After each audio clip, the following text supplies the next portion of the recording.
تاني بس هنكمل ماشي. المهم قلنا ان هو بيساعد في عملية التبول عن طريق ان هو بيعمل تقليص لجدار المثانة يعني. وبيعمل ريلاكسيشن اللي هو عملية راحة يعني لل للعضلات يعني اللي هي اسمها يوريثرال سفنكتس ديت ماشي. يجي بعد كده الجزء دوت ملغى اهو ماشي، والصفحة دي كلها كده ملغية، ودي برضو. يجي بقى بيقول لك نظام القلب والاوعيه الدمويه ماشي، اللي هو ذا كارديوفاسكولار سيستم ماشي. هناخد الكارديوفاسكولار سيستم اللي هو النظام اللي هو بتاع الدوره الدمويه والاوعيه الدمويه يعني في القلب ماشي. بيقول لك هنا the circulatory system consists of the heart and a group of vessels through which the blood circulates. بقولك يعني ان الدورة الدموية او نظام الدورة الدموية بيتكون من القلب ومجموعة من الاوعية اللي هي بتمشي السروغ اللي هو سروغ اللي هي بتمشي يعني ما بين الاعضاء which the blood circulate اللي هو يعني بتمشي في مكان الدورة الدموية موجودة ماشي. هنا يقول لك through the process of continuous circulation of blood. بيقول لك خلال عملية إكمال الدورة الدموية يعني the cardiovascular system play an important role in keeping the physical and chemical composition of the internal environment. بقولك يعني نظام الأوعية الدموية بيلعب دور مهم في إن هو يحفظ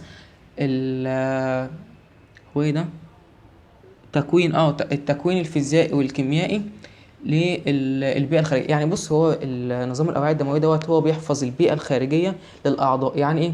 يعني مثلا انت دلوقتي المفروض ان انت بتاكل من بقك، تمام؟ المفروض دلوقتي الغذاء بقى يوصل للأطراف ويوصل لكل الحاجات دي ازاي؟ أكيد عن طريق الدورة الدموية. فانت النيوتريشن يعني المواد الغذائية بتوصل لكل أجزاء الجسم وبتحافظ على ثبات البيئة جوه الجسم بسبب المغذيات اللي ماشية في الدورة الدموية، تمام؟ المهم يعني هو هنا بيقول لك internal environment اللي هي بيقصد بيها interstitial fluid ديت اللي هي السوائل اللي بتمشي ما بين الأنسجة ماشي at an optimal level for cellular function. بيقول لك في المستوى بيحفظ ليها شغلها في المستوى الأمثل علشان الوظائف الخلوية ماشي، ويحافظ على الهوموستاسيس اللي هو التوازن يعني. for example على سبيل المثال it supplies the tissue with substance needed for the metabolic. بيقولك يعني ان هي على سبيل المثال بتزود لك زي ما قلت لك السبستنس المواد يعني اللي بتحتاجها الأنسجة علشان العمليات الأرضية and at the same time it carries away the waste products. وبقولك كمان ان هي بتشيل المواد اللي هي ايه المستخرجات اللي بتحصل يعني اللي هي ايه مخلفات الخلايا يعني بتشيلها وبتطردها بره الجسم، تمام؟ فكده الدورة الدموية بتعمل حاجتين: واحد بتحمل مغذيات والمواد المهمة للأعضاء والأنسجة، وفي نفس الوقت بتبعد المخلفات اللي بتنتجها الخلايا ماشي. بعد كده the circulatory system from the functional point can be divided into. بقولك ان النظام الدوري دوت او الدورة الدموية جوه الجسم يعني ممكن تتقسم بالنسبة للوظيفة على الأساس التالي: واحد ذا ليفت فينتريكال ماشي، اتنين ذا ارتريز ماشي، تلاتة ارتيريولز اللي بتاع ديت انا مش عارف اقراها ماشي، هي شبه الكلمة دي بالظبط ماشي. فالمهم أربعة ذا كابيلاريز اللي هي الشعيرات الدموية ماشي. خمسة ذا فينالز اند فينز اللي هي الأوردة والوريدات ماشي. هنعرف كل واحد بالتفصيل دلوقتي. في حاجة تانية ستة ذا رايت فينتريكل ماشي. بس خلصوا هنا عن ستة. لا، في سبعة بالمونري فيزلز اللي هو الوعاء الرئوي، ذا ليمفاتيك فيزلز الأوعية الليمفاوية. كفاية بالله عليك، في تاني؟ لا مفيش تاني ماشي. هناخدهم بقى واحد واحد. أول حاجة عندنا من التقسيمات دي يعني بتاعت الدورة الدموية. بناخد ذا ليفت فينتريكل. ليفت فينتريكل يعني بطين، ماشي. البطين اللي هو عندنا في القلب بيكون فيه 4 غرف، في 2 بطين و2 أذين، ماشي. فالليفت فينتريكل او البطين الايسر دوت شغلانته ايه؟ بص من الاخر كده، البطين الايسر دوت كل شغلانته ان هو بياخد الدم عشان يضخه لكل الجسم بقى، ماشي. فكده البطين الايسر ده شغلانته ان هو بيضخ الدم. فهنا بيقول لك بقى it acts as high pressure pump، بيقول لك يعني ان هي بيشتغل كمنطقة ضخ عالية الضغط، ماشي. 2 it pump the oxygenated blood at a higher pressure، بيقول لك ان هو بيضخ الدم المؤكسد اللي عنده ضغط عالي اللي هو من 100 ل 140 into the greater or systemic circulation to the different organs. بيقول لك يعني ان هو بيضخ الدم المؤكسد الدم المؤكسد بضغط عالي للأعضاء المختلفة، ماشي. 2 the arteries اللي هي الشرايين، يعني على سبيل المثال الشريان الأورطي، ماشي. بيعمل ايه بقى الشريان دوت او الشريان الأورطي بيشتغل ازاي على سبيل المثال؟ يعني بيقول لك they have elastic fiber in their walls، بيقول لك ان هي عندها النسيج بتاع الجدار بتاعها بيكون مطاط، ماشي. طب ليه مطاط؟ which stretch او اللي هو بيتمدد يعني during systole، ماشي. اللي هو سيستول يعني انقباض يعني، ماشي. المهم يعني بيقولك ان هو عنده زي ما قلنا عنده جدر مطاطة. الجدار يعني بتاعه مطاط اللي هو بيتمدد اثناء الانقباض، ماشي. انقباض ايه؟ انقباض الفنتريكل اللي هو اسمه ايه لسه قلنا عليه من شوية دوت البطين، ماشي. to to accommodate the ejected blood. ليه بقى بيتمدد؟ يعني علشان يستيعب اللي هي استيعاب البلد الدم يعني اللي بيتم حقنه عن طريق البطين. يبقى الشريان من الاخر كده هو اللي بيستلم الدم من البطين، ماشي. وقلنا ان هو عنده جدر مطاطة علشان اول ما ياخد الدم من البطين يعرف يتمدد يعني ويستيعبها كلها، تمام. بيقول لك during دايستول اللي هو يعني اثناء الراحه. بص هو سيستول اللي هو الانقباض، عكس الانقباض بقى اللي هو دايستول، ماشي. اللي هو relaxation of the ventricle elastic ايه دي مش عارف ايه دي recoil of the arterial wall maintain blood flow toward the organs. بقولك يعني ان عملية اللي هو اثناء عملية الراحة اللي هو عكس الانقباض يعني بتاعة البطين المفروض ان الشرايين ديت برضو بتعمل عملية راحة برضو، ماشي. طب ليه؟ علشان تحفظ اتجاه الدم عشان الدم ما يرجعش. فالمفروض ان هي بتحافظ على ان الدم يفضل في اتجاهه ثابت اتجاه الاعضاء ديت. وظيفة الشرايين وليه بتكون جدارها مطاطة يعني.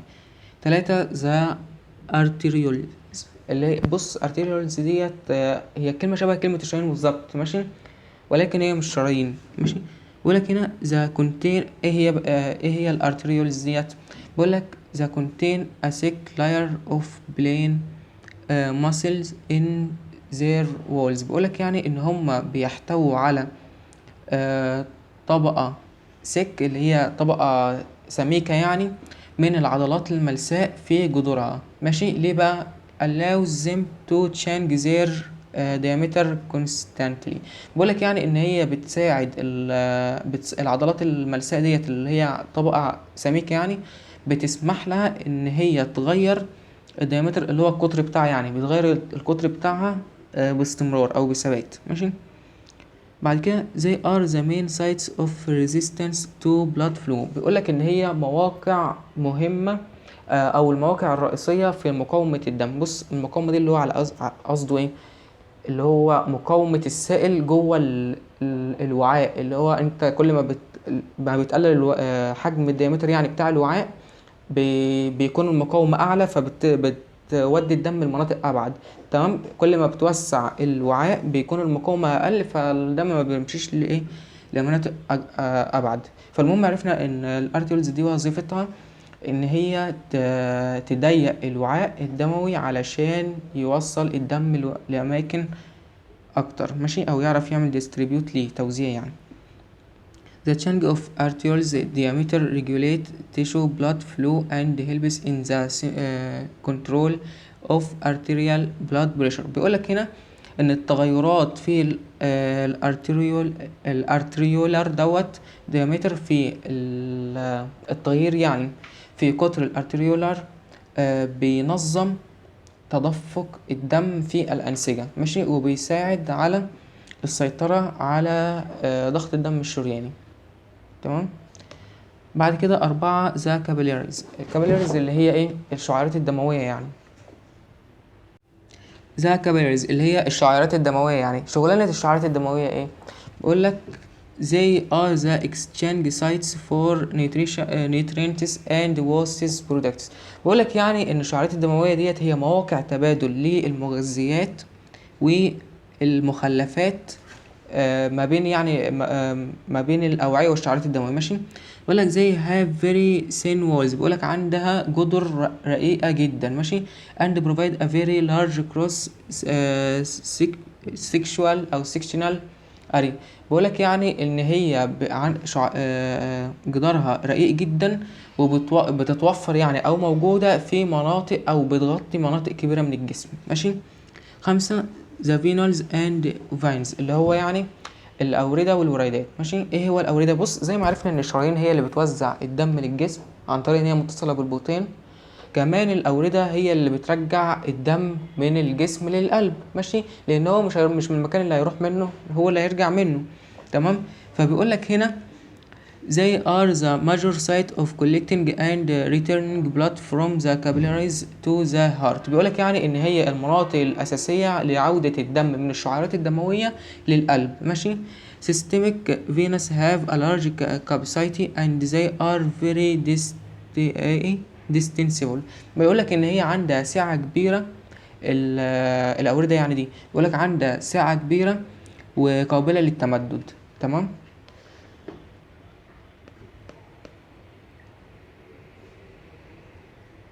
بعد كده ذا رايت فنتريكل. الرايت فنتريكل احنا خدنا الليفت فنتريكل اللي هو البطين الايسر، فهنا بقى الرايت فنتريكل اللي هو البطين الايمن، ماشي. بيقول لك هنا اكتز از الاو بريشر. بيشتغل، استنى بس، هو هنا بيقول لك ان هو بيشتغل كضغط ضغط دم منخفض للضخ، ماشي. فهو بيضخ الدم بضغط دم منخفض، بس احنا قلنا ان الليفت فنتريكل كان بيضخه بضغط دم مرتفع جدا من 100 ل 140، ماشي. اما هنا بيقولك ان هو بيضخه بطريقه اللي هو ايه، الضغط مش كبير قوي يعني، ماشي. it pumps the same volume of blood as the left ventricle. بيقولك ان هو بيضخ نفس كميه الدم بتاعه الليفت فنتريكل، ولكن هو بيضخها زي ما قلنا بضغط اقل، but as a lower pressure اللي هو ولكن بضغط اقل to the pulmonary circulation اللي هو يعني الضغط الرئوي يعني، ماشي. بيكون ايه من 20 ل 30، التاني كان من 100 ل 140.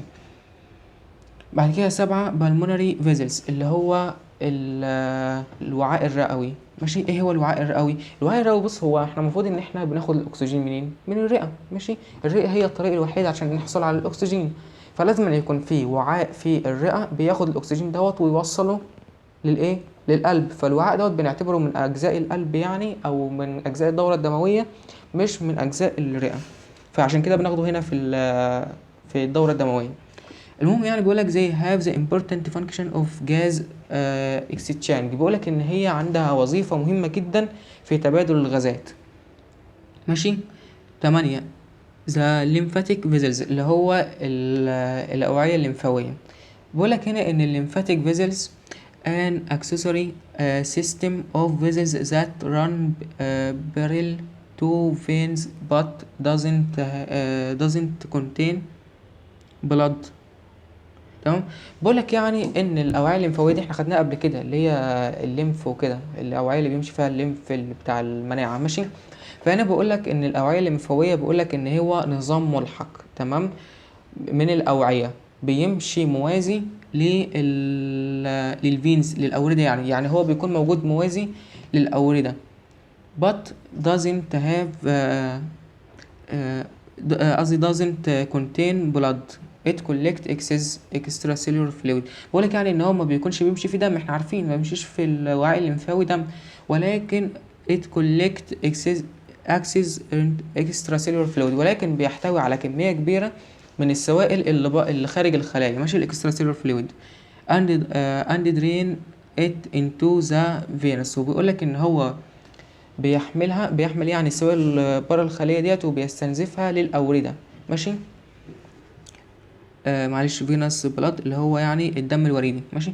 by way of the lymphatic ducts that empty into the كلمة متغطية خالص بالحبر subclavian vein. بيقولك يعني ان هو بيستنزفها لداخل الأوعية اللي داخل الدم الوريدي، يعني عن طريق الدكتس اللي هي القنوات، يعني القنوات الليمفاوية أو العقد الليمفاوية، يعني ذات امبتي اللي بيتم تفريغها داخل السب كليفين فين اللي هو الوريد اللي موجود تحت الترقوة يعني، ماشي. على سبيل المثال هنا في مثال اهوت all arteries carry oxygenated blood except the pulmonary artery. بيقولك بص، هو احنا مش قلنا ان الشرايين بتحمل الدم المؤكسد لكل اجزاء الجسم؟ تمام. بيقولك هنا ان كل الشرايين بتحتوي على دم مؤكسد ما عدا البلمونري ارتري، ماشي. دي مهمة، دي مهم. بيقولك ان كل الشرايين بتحتوي على دم مؤكسد ما عدا الشريان الرئوي، ماشي.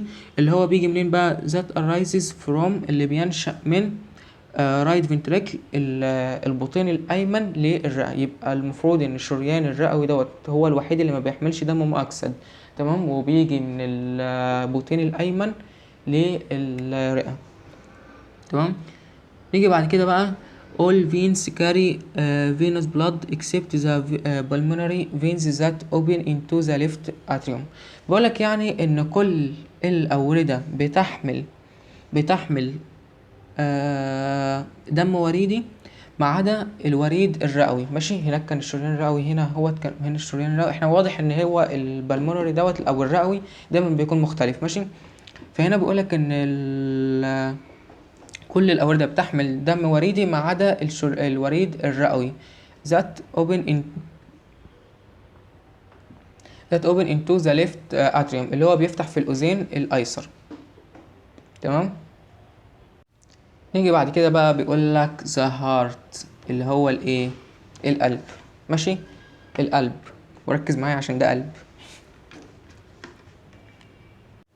بيقولك the heart is muscular organ that consists of 4 chambers. بيقولك يعني ان القلب عبارة عن عضو عضلي، ماشي، بيحتوي على 4 غرف، ماشي. 2 atria اللي هو 2 وريدي and 2 ventricles. على فكرة atria يعني أذين، معلش، 2 أذين و2 بطين، ماشي. هنا بيقولك بقى ذا ايه دي؟ ابيتشر اللي هي فتحة، يعني بيقولك الفتحة ما بين كل أذين and its respective ventricle is guarded by an ايه دي؟ مش عارف اقراها، فيه حرف ناقص. اتريو ventricular valve. بص من الاخر، بقولك ان هو احنا مش عرفنا ان القلب عبارة عن 4 غرف، تمام، في 2 أذين و2 بطين. بقولك ان بين كل أذين وبطين بيقولك ان بيكونوا في 2 كل أذين وبطين بيكونوا متواصلين مع بعض، ماشي، بفتحة بنسميها على اسمهم. الأذين اسمه ايه؟ اتريا، والبطين اسمه ايه؟ فنتريكل، ماشي. فكده الفتحة اللي بتفتح ما بين كل أذين وبطين اسمها اتريو فنتريكل فالفا، تمام. بقول لك this exists from the right ventricle into the pulmonary artery and from the left ventricle into the aorta are guarded by the pulmonary. بص بعيدا عن كل القرايه ديت، بيقول لك ان دوت بيخرج من البطين الايمن هو عايز يقولك يعني كل بطين بيتصل بانهي أذين، ماشي. فهنا بيقولك ان البطين الايمن بيتصل بالشريان الرئوي ماشي. and from the left ventricle، ومن البطين الايسر لل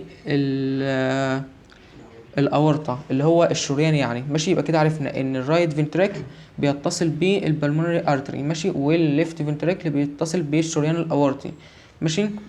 are guarded by the pulmonary and aortic semilunar valve. بيقولك يعني ان هو بيحتوي على الفالفا اللي هو الحاجز يعني او الفتحه اللي ما بين الشريان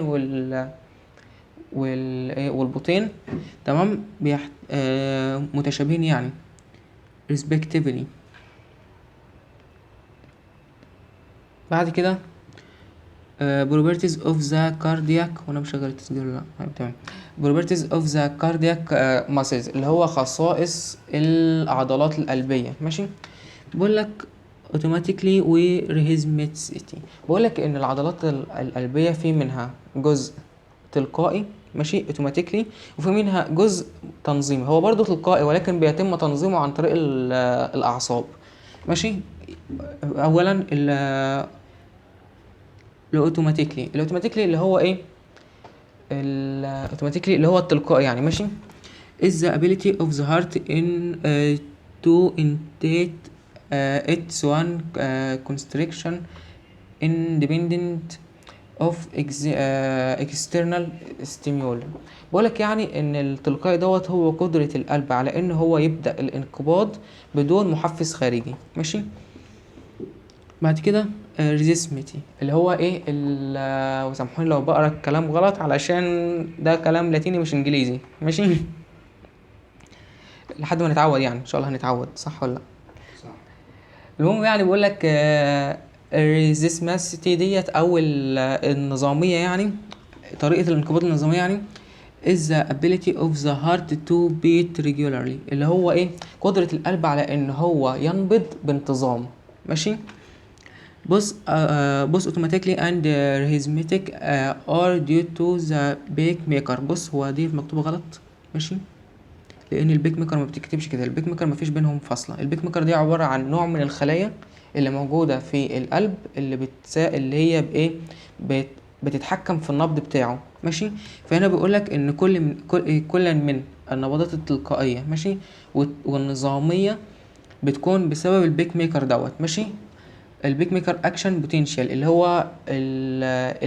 اللي هو ردود الفعل يعني بتاعت البيك ميكر that are generated مش عارف اقرا ديت spontaneous ايا كان الكلمه دي تلقائيه يعني and regularly ماشي. اللي هي بيقولك يعني اللي هي بتولد النبضات يعني التلقائيه والمنظمه ماشي. البيك ميكر سيلز هي اسمها بيك ميكر سيلز ماشي ار بريزنت ان اس اي نود. بيقولك ان هي بتبقى موجوده في عقد الاس اي وعقد الاي في، وهنعرف دلوقتي ايه هي الاس اي نود والاي في نود.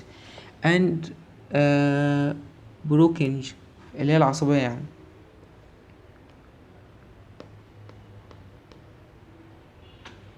خش بعد كده على سيلز اوف ذا اس اي نود، او هناخد بقى ايه هي الاس اي نود وايه هي الاي في نود. بيقولك هنا اولا سيلز اوف اس اي نود.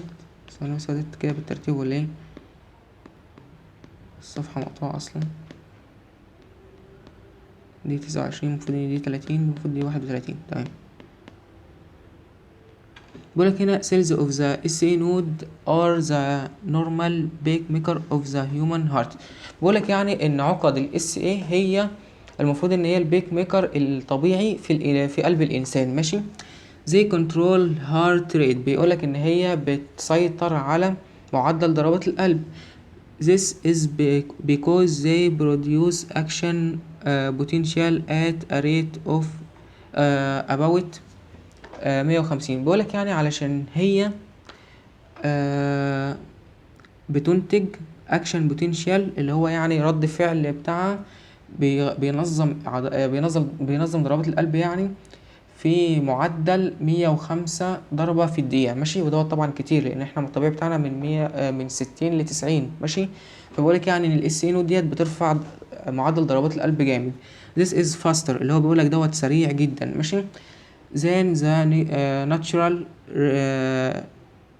ريزم. بيقولك يعني ان هو سريع جدا اكتر من الريزم الطبيعي يعني of all other big maker، عن كل الخلايا البيك ميكر التانية. ماشي. tissues in the heart high rate of SA node cells suppresses. طبعا الكلام مش واضح اصلا. المهم نكمل عشان الصفحة دي مش واضحة، فالمهم جبت الكتاب. ماشي. مش فاكر انا وقفت فين.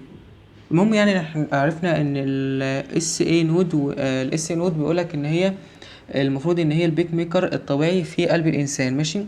وبيقولك ان هي بتسيطر على معدل ضربات القلب. ماشي. this is because they produce action potential at rate. بيقولك يعني ان هي عشان هي بتنتج اشارات يعني او تفاعلات علشان تخلي ضربات القلب المعدل بتاعها 105 ضربة في الدقيقة. وعرفنا ان دوت فاستر اللي هو سريع اوي than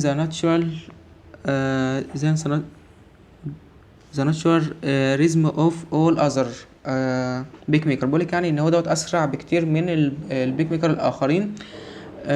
يا ريت بس اكون بقرا بيك ميكر دي كمان صح احسن ما تطلع بيس ميكر. ماشي. tissue in the heart. ماشي. high rate of SA node cells suppresses. بقولك يعني ان المستوى ال SAS معدل ضربات القلب اللي بتسببه ال SA نود يعني بقولك ان هو بيمنع other big maker tissue، بيمنع الخلايا او انسجة البيس ميكر التانية. ماشي. هنا بقى بيقولك نورمال هارت ريت من 60 ل100 بيت في الدقيقة. بيقولك يعني ان المفروض ان ضربات القلب الطبيعية من 60 ل100 ضربة في الدقيقة. ماشي. ان دوت بي ديت اللي هو على سبيل المثال يعني increased heart rate is termed positive chronotype هي دي كرونوتروبي. ماشي. كرونوتروبي بوزيتيف كرونوتروبي اللي هو يعني زيادة معدل ضربات القلب. ماشي.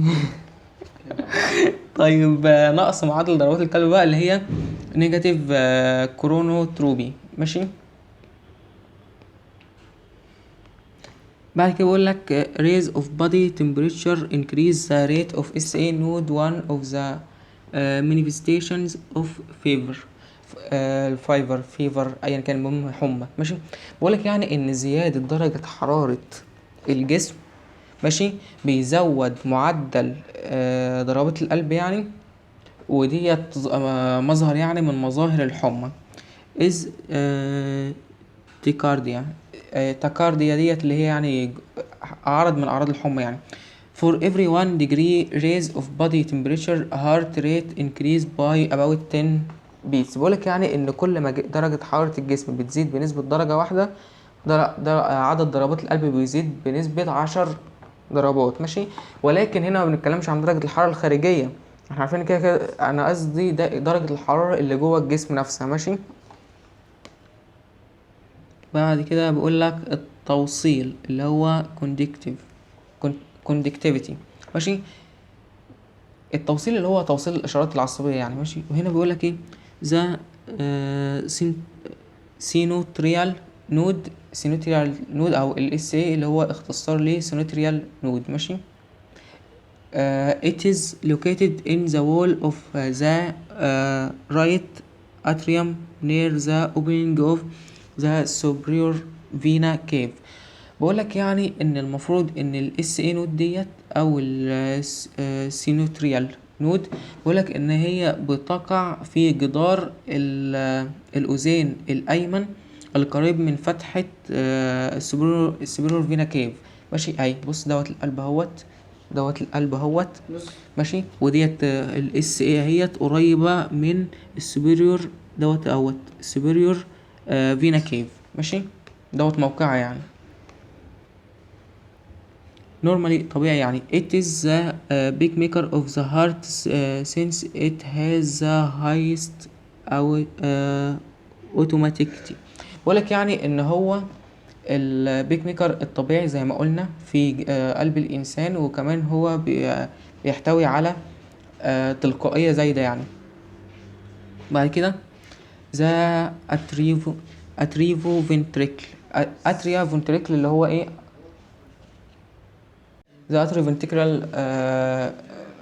node اللي هي ال AV node يعني it is located on the right side of the interstitial septum. بيقولك يعني ان هي بتبقى موجودة في الجانب اليمين يعني من الانتريتيال سيبتم دوت ماشي. The AV node is normally the only conducting pathway between the atria and ventricle. بقولك ان ال AV node ديت بيقولك ان هي التوصيلية الأساسية اللي بتوصل ما بين أو الطريق يعني اللي بيوصل ما بين الأذين والبطين ماشي.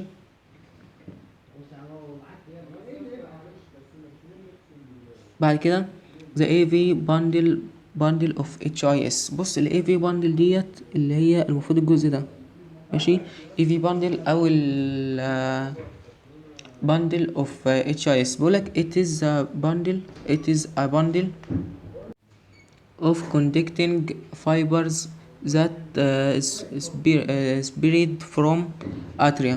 بقولك يعني ان هي المفروض ان هي الرابطة اللي بتوصل يعني اللي او التوصيلية يعني المنتشرة، الرابطة التوصيلية المنتشرة من الاتريا الاذين تو سيبتوم معلش حافظها في دي تو فنتريكلز. يبقى هي الوصلة اللي بتوصل ما بين الأذين والبطين. it divide into right and left branches. بيقولك يعني ان هي بتتقسم ل right and left branches او في right اهيت وفي left branches ماشي. both run of either sides of the interventricular ماشي. بيقولك ان هي بتمشي في الجانبين او في جانب هنا اهو وجانب هنا اهو، بتمشي على الجانبين بتاع interventricular اللي هو يعني ما بين البطين يعني. This branches finally come in contact with the يعني كان الكلمة دي باركنج سيستم. بيقولك يعني ان هي في الاخر بتتصل بالباركنج سيستم دوت. ده نظام عصبي برضو موجود جوه القلب ماشي. بقول اهو هنا تعريف الباركنج سيستم اهو. it is formed of fiber that spread to all parts of ventricles. يقولك يعني ان هو بيتكون من الفايبرز يعني اللي بتكون منتشرة في كل اجزاء البطين او البطينات. بعد كده AV node conduction is slow and this is important for two reasons. هنا بقى بيقولك ايه ال AV node بيقولك ان هي slow، بس احنا خدنا ال SA node كانت faster، كانت سريعة اوي ماشي. بيقولك بقى ايه اسباب البطء دوت او ليه بتكون بطيئة. بيقولك it daily arrival of action potential from atria to ventricle for about 0.1 second. بقولك يعني ان هي بتأخر او بتبطئ وصول السيالات العصبية يعني من الشريان او من الاذين قصدي للبطين ما بين يعني 1/10 ثانية ماشي. This gives the atria enough time to finish their contraction and empty their blood into the ventricle before ventricular contraction begin. بقولك يعني ان هي التبطيء اللي هي بتعمله دوت اللي ال AV node بتعمله. بيقولك بيدي وقت كافي لانقباض عشان ننهي الانقباض يعني وقت كافي عشان ننهي الانقباض ونفرغ الدم ونفرغ الدم قصدي داخل البطين ماشي. before ventricle contraction begin قبل ما قبضة جديدة في الفنتريكل اللي تبدأ ماشي. يبقى التأخير دوت بيبقى مهم علشان نعرف نعمل تفريغ للدم جوه البطين قبل ما تبدأ دورة جديدة أو قبضة جديدة ماشي. بعد كده 2 in some disease the rate of generation of action potential in the atria becomes very rapid. بيقولك ان في بعض الامراض السيالات العصبية يعني او النبضات ديت بتكون سريعة جدا ماشي. بيقولك the low بطء سرعة التوصيل بتاع ال AVN بيساعد في تحديد يعني the frequency of impulses that can travel from atria through the AVN to the ventricle. بيقولك يعني ان تبطيء سرعة ال AVN دوت بيساعد على تحديد التردد يعني او سرعة النبضات بتاعة سرعة يعني النبض that can travel from atrial through the AVN to the ventricle، اللي هي بتسافر او بتتنقل يعني من الاتريا اللي هو الاذين لل ventricle اللي هو البطين. ماشي. بعد كده rapid rate at the ventricle is harmful as it wouldn't give enough time between beats to fill the ventricle. بقولك ان سرعة او معدل المعدل السريع يعني لنبضات البطين يعني او لقبضات البطين بيقولك ان هو harmful يعني مش مفيد او عكس مفيد ايه اللي هو مدمر تقريبا. ماشي. ليه بقى؟ لانه ما بيديش وقت كافي علشان النور قطع اصلا ما بيديش وقت كافي ما بين النبضات علشان يملى البطين. هو احنا مش عارفين ان احنا المفروض بص من الاخر خالص كده المفروض ان البطين دوت بيجمع الدم قبل ما يعمل نبضة جديدة. ليه؟ لان هو بيضخ الدم فهو بيجمعه الاول عشان يضخه. فبيقولك ان لو مفيش وقت كافي علشان نضخ الدم دوت هي هيبقى في مشكلة كبيرة. بعد كده بيقول لك دوت مثال اهو بيقول لك ان ال AV nodal daily and conduction in general. بيقول لك ان هي ال AV nodal ديت بتبطئ التوصيل عموما. ماشي. are shortened by stimulation of the sympathetic nerves. بيقول لك انه بيتم التبطيء دوت او التقصير عن طريق العصب السمبثاوي. ماشي. to the heart and lengthened by stimulation of the vagin. بقولك وبيتم تطويلها يعني احنا كان بيتم تأثيرها عن طريق العصب السمبثاوي، هنا بقى بيتم تطويلها بواسطة تحفيز الفاجي دوت اللي انا مش عارف يعني ايه. ماشي.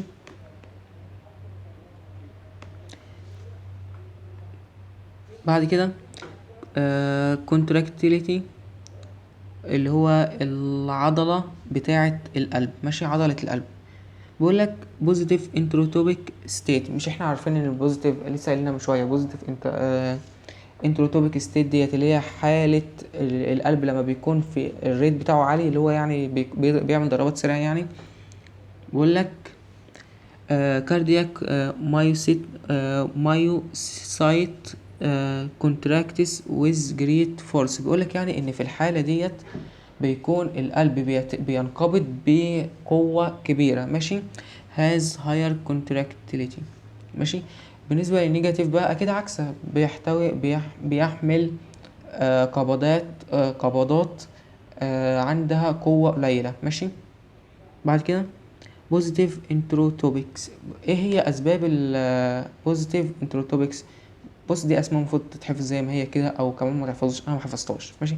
المهم يعني بيقول لك البوزيتيف انتروتوبكس اللي هي الاسباب بتاعته عندنا سبب 2 3 4. ماشي. واحد كاتيكوليمينز اللي هو مواد كيميائية يعني زي النيريبينفريان سي او زي ايا كان الكلمة دي. المهم ديت مواد كيميائية بتسبب قوة عضلة القلب دي اللي هي بوزيتيف انتروبكس اينوتروبكس. ماشي. بعد كده اكسنسنج اللي هو بيجي بسبب الكافيين. ماشي. او سام دراجز بعض الادويه يعني زي دايجيتيالز. ماشي. بيقولك ان الدايجيتيال ده بيقولك يعني ان هذا الدواء is used for treatment of heart failure بيستخدم لعلاج فشل القلب. ماشي. بعد كده the increase in the extracellular calcium ion provide the entropic state of the cardiac muscles. بيقولك يعني ان زيادة ايون الكالسيوم جوه قصدي خارج الخلايا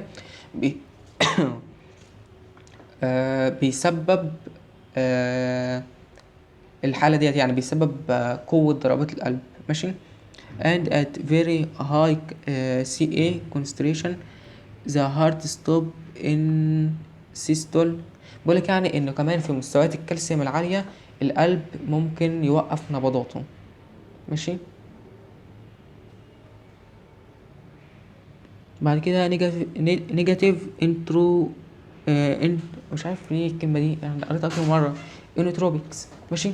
نيجاتيف انوتروبكس. ايه هو النيجاتيف انوتروبكس؟ او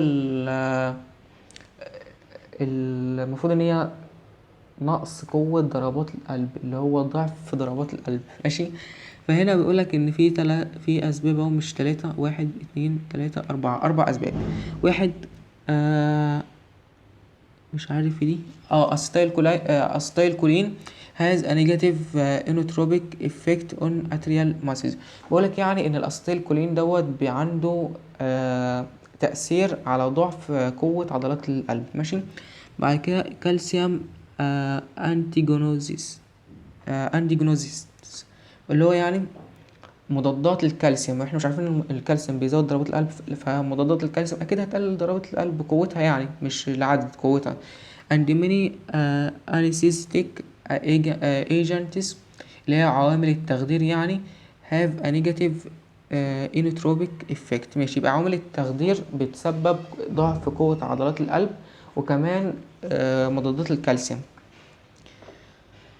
بعد كده inefficient ديت blood supply اللي هو يعني نقص في الدم. ماشي. بعد كده removal of calcium ions from extracellular fluid leads to decrease force of constriction and finally arrest of the heart in diastole. بقولك يعني ان ازالة الكالسيوم من الاكسترا فلويد اللي هو السوائل اللي خارج الخلية يعني بيؤدي لنقص في قوة القبضة يعني. and finally وفي النهاية بيسبب arrest of the heart اللي هو يعني ممكن يسبب وقوف القلب برضو in diastole اللي هو القبضات يعني. بعد كده ناخد كاردياك اوتبوت. الكاردياك اوتبوت اللي هو كمية الدم الخارج من القلب. ماشي. بيقولك هنا stroke volume it is the volume of blood pumped by each ventricle per beat. بقولك ان الستروك فوليوم دوت مصطلح يعني بمعنى كمية او حجم الدم اللي بيخرج او اللي بيتم ضخه من الفنتريكل في كل نبضة. ماشي. اللي هو الاس في او الاي دي في هناخدهم كلهم واحدة واحدة دلوقتي بمعنى ايه. والاي اس في اللي هما بيساوي 70 مليلتر. ماشي. هناخد الاي ان دي دايستوليك فوليوم. ايه هي الاي ان دي؟ الان ده قصدي اند دايستوليك فوليوم اللي هي الاي دي في. ماشي. اي دي في هي عبارة عن ايه بقى؟ it is the volume of blood in the ventricle at end of diastole. بقولك يعني ان هي كمية او حجم الدم في نهاية الانبساط. ماشي. اللي هي المفروض تساوي 135. بعد كده هناخد end cystic volume. end cystic volume اللي هو يعني نهاية او كمية او حجم الدم اللي بيكون في نهاية الانقباض. It is the volume of blood in the ventricle at end of the systole. بيقولك يعني ان هو نهاية كمية الدم او حجم الدم اللي في نهاية الانقباض، اللي بيقولك لازم تكون 65. التانية 135 دي 65. ماشي. بعد كده COP او cardiac output يقولك it is the volume of the blood pumped by each ventricle per minute. بيقولك ان cardiac output دوت اللي هو كمية الدم اللي خارجة من البطين او البطينات يعني جمع بطين في كل دقيقة. ماشي. COP او cardiac output بيقولك stroke volume دوت عملية حسابية يعني، دوت المفروض ان هو قانون. بيقولك ان عشان نحسب كمية الدم اللي خارجة من القلب بناخد قيمة الستروك فوليوم والهارت بنضربها في الهارت ريت. ماشي. بعد كده COP in various conditions اللي هو cardiac output في الحالات المختلفة أو كمية الدم اللي خارجة من القلب في حالات مختلفة. ماشي. أولا unchanged اللي هو عدم التغير. امتى كمية الدم اللي خارجة من القلب ما بتتغيرش؟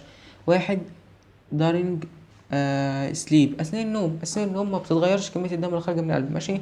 والمودريت change in external temperature بقولك كمان التغيرات المنتظمة في درجة الحرارة. يبقى التغيرات المنتظمة في درجة الحرارة ما بتغيرش كمية درجات كمية الدم اللي خارجة من القلب.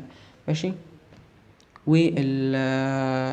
وحالات الإصابة قصدي والنوم برضو ما بتتغيرش فيه كمية الدم اللي خارجة من القلب. بعد كده بتزيد امتى كمية الدم اللي خارجة من القلب؟ بقولك sympathetic stimulation في حالة تحفيز الجهاز السمبثاوي. ماشي. اللي هو في حالة الإثارة بقى أو أيا كان، زي الإثارة أهوت أو الإكسرسايز التمرين أو إبيفرين سكريشن اللي هو يعني إفراز الأدرينالين. ماشي. بعد كده أثناء الإيتنج أثناء الأكل بتزيد كمية الدم اللي خارجة من القلب. بعد كده exposure to high temperature أو التعرض لدرجة حرارة مرتفعة. ماشي. أو end of pregnancy اللي هو نهاية الحمل يعني، أو inspiration في عملية التنفس. بعد كده decreased end امتى بقى بتقل كمية الدم اللي خارجة من القلب؟ بيقولك بتقل أثناء sitting or standing from lying position. بيقولك إما إنك تكون وأنت قاعد أو إنك تكون مستلقي على ظهرك في اللاينج بوزيشن ديت اللي هو الوضع اللي هو بيكون مستلقي على ظهره. ماشي. هارت ديسيز الأمراض القلب برضو ممكن تقلل كمية الدم اللي خارجة من القلب. ماشي. رابيد أريزميا دوت يعني نوع من أنواع الأمراض بتاعة القلب يعني، أو الهارت فيلور اللي هو الفشل القلب. ماشي. بعد كده arterial blood pressure أو ضغط الدم الشرياني. ماشي. بقولك ضغط الدم الشرياني دوت تعريفه definition. ماشي. اختصارا ليه بنقول ال ABB. ماشي. it is the pressure of blood on arterial walls. بقولك ان هو ضغط الدم اللي موجود في جدران الشرايين. ماشي. ما هو اسمه ضغط الدم الشرياني. بعد كده systolic pressure ضغط الانقباض يعني. ايه هو ضغط الانقباض؟ it is the maximal مش المفروض تبقى maximum. ماشي. المهم يعني maximum pressure reached during systole 120. بيقولك يعني ان ضغط الانقباض دوت هو اعلى ضغط ممكن توصله اثناء الانقباض واللي هو 120. ماشي. اللي هو 90 على 160. ماشي. بعد كده diastolic pressure اللي هو ضغط الضغط الانبساطي. ده كان الضغط الانقباضي ودوت الضغط الانبساطي. ماشي. it is the minimal pressure reached during the diastole. بقولك يعني ان هو المفروض ان هو اقل ضغط ممكن توصله اثناء الانبساط. ماشي.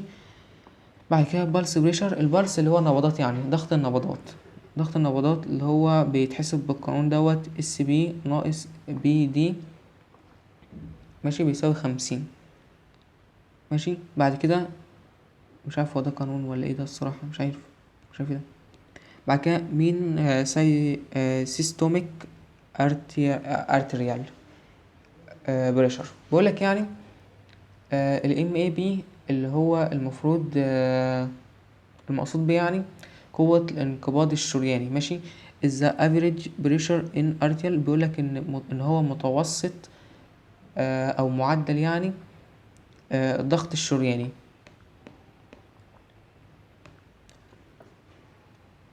بعد كده measurement القياس. ازاي بنقيس ضغط الدم الشرياني؟ بيقولك ان هو بطريقتين two methods. ماشي. واحد direct اللي هي بتكون مباشرة يعني طريقة مباشرة او طريقة غير مباشرة. ماشي. الطريقة المباشرة بيقولك بواسطة الكاردياك كاستر اللي هو القسطرة القلبية. الطريقة غير المباشرة باي سفيجوم. الكلمة ديت معرفش ايه دي، ممكن نخلي المترجم ينطقها.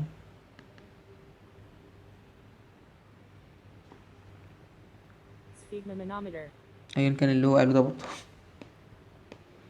ماشي. بعد كده physiological variations NABB. ايه هي التغيرات اللي بتحصل، يعني التغيرات الطبيعية اللي ممكن تحصل في ضغط الدم الشرياني؟ بيقول لك اولا العمر ممكن يأثر على ضغط الدم الشرياني. ماشي. فبيقول لك هنا ان كل ما العمر زاد ضغط الدم الشرياني بيرفع. ماشي. with age due to loss of elasticity. بيقول لك يعني ان ضغط الدم الشرياني بيرفع مع تقدم العمر بسبب ان جدران الشرايين بتفقد المطاطية بتاعتها. ماشي. فبيقول لك هنا في النيو بورن الحديث الولادة يعني بيكون 80/40. ماشي. اما بالنسبة للاربع سنين، الاطفال اللي عندهم 4 سنين